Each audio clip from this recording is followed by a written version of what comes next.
বুধবার কলকাতা ক্রীড়া সাংবাদিক ক্লাবে জার্সি উন্মোচিত হলো কলকাতা লিগের দ্বিতীয় ডিভিশনের দল সোনারপুর ওয়াইএমএস-এর।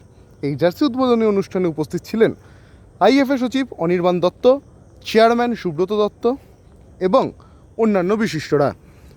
প্রাক্তন ফুটবলারদের মধ্যে উল্লেখযোগ্য উপস্থিতি ছিল অতনু ভট্টাচার্যের। অতনু ভট্টাচার্য এই দলের মেন্টরের পদে রয়েছেন। এই ক্লাবের চেয়ারম্যানের পদে রয়েছেন অমিত ভদ্র। আমার মনে হয় এটা একটা অত্যন্ত ইতিবাচক দিক। কি হয়, একটা স্পিরিট তৈরি হয়। এই যে প্লেয়াররা আছে তাদের কাছে এতজনের শুভেচ্ছা যাচ্ছে, মিডিয়ায় কালকে আগামী দিন এই প্লেয়ারদের ছবি বেরোবে, এদের স্টোরিজ ফেসবুকে ঘুরবে, ইউটিউবে ঘুরবে, টিভি চ্যানেলে দেখা যাবে।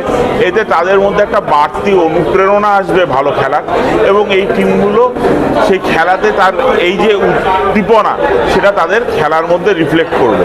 আমার মনে হয় এরকম অ্যাক্টিভিটি বা এরকমভাবে যদি একটা ক্লাব এগোয় তাহলে একটা কনস্ট্রাকটিভভাবে এগোনো, এবং শুধু প্লেয়াররাই নয়, যে স্পন্সার যারা ক্লাবগুলোর পাশে দাঁড়াচ্ছে, ছোট ছোট ক্লাবগুলো, তারাও কিন্তু ইন্টারেস্টেড হবে ক্লাবদের পাশে এসে দাঁড়াবার। যখন দেখবে যে তাদের স্পন্সরশিপটার সম্বন্ধে মানুষ জানতে পারছে, তারা যে একটা ভালো কাজ করছে তার স্বীকৃতি তারা মিডিয়া এবং মানুষের থেকে পাচ্ছে, এবং এইভাবে যদি এগোয় তাহলে আগামী দিনে আরও অনেক ক্লাব হয়তো স্পন্সর পেতে পারে। অমিত দ্বারা যে দৃষ্টান্ত রেখেছেন, এরা আমরা বারবার বলেন যে আমরা কিছু পাওয়ার জন্য আসিনি, আমরা যেটা পেয়েছি সেটা ফিরিয়ে দিতে এসেছি। আপনি কি আরো আহ্বান করবেন এরকম প্রাক্তন আমি তো বিভিন্ন ক্লাবের সাথে এইভাবে যদি? আমার বক্তব্যের সময় আমি বলেছি যে যদি যারা রিটায়ার্ড প্লেয়ার্স আছেন, যারা বর্তমানে এখন আর খেলছেন না, তারা যদি এরমভাবে ছোট ছোট ক্লাবগুলোর সাথে জড়ায়। আমরা জানি ক্যালকাটা ফুটবল লিগটা এখন সম্পূর্ণভাবে এজ ভিত্তিক, বয়স ভিত্তিক খেলা হয়। তো সেক্ষেত্রে যদি সিনিয়র প্লেয়ার্সরা এগিয়ে আসে এবং জুনিয়র প্লেয়ারদের গাইড করে, আমার মনে হয় এর থেকে ভালো কিছু হতে পারে না।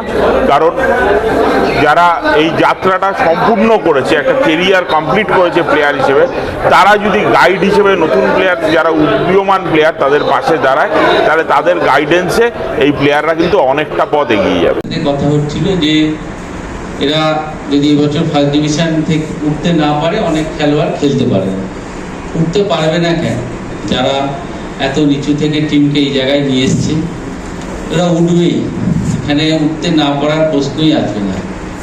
আর জয়দাকে শুভেচ্ছা জানাবো কেন, তোমরা জানো যে কলকাতা প্রিমিয়ার লিগ এখন কোনো বিদেশি খেলোয়াড় খেলতে পারে না। যেটা অতনুদা, প্রতাপদা বা অমিতদা আছেন, অমিতদাদের আমলে বা আমাদের সময়ে বিদেশিদের সাথে লড়াই করে আমাদের খেলতে হতো। তারপরে ভূমিপুত্র 4 জন খেলবে, তাহলে 4 জন ভূমিপুত্র মানে 8 থেকে 10 জন খেলোয়াড় তোমাকে স্কোয়াডে রাখতেই হবে মিনিমাম। ধরুন কালকে মোহামেডান স্পোর্টিং যে প্রথম ম্যাচ খেলেছে, আমরা প্রায় 11 জন বাঙালি ছেলেকে আমাদের টিমে রেখেছি। তাহলে কেন উঠবে না? বাঙালি ছেলেরা খেলবে আগামী দিনে, এই টিম উঠবে। এমন 3 জন খেলোয়াড় আছে তোমাদের সাথে, যারা একজন এশিয়ান অলস্টার, একজন ভারতের অন্যতম সেরা গোলকিপার, আর একজন ভারতের অন্যতম সেরা স্টপার ব্যাক।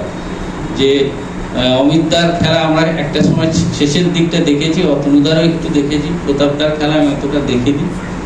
সেখানে এরকম 3 জন খেলোয়াড় যেখানে যে সংস্থার সাথে যুক্ত আছে, সেই টিম প্রতি বছর একটার পর একটা ধাপ এগিয়ে এসেছে, এবং আরেকবারও এখানে এগিয়ে তারা আগামী দিনে প্রিমিয়ার খেলবে। এবং এতগুলো বাঙালি ছেলে যেখানে আছে, সেখানে আমার মনে হয় আগামী দিনে এই টিম থেকে অনেক খেলোয়াড় বাংলা ভারতীয় দলের হয়ে খেলবে। আমার শুভেচ্ছা নেবেন। ধন্যবাদ।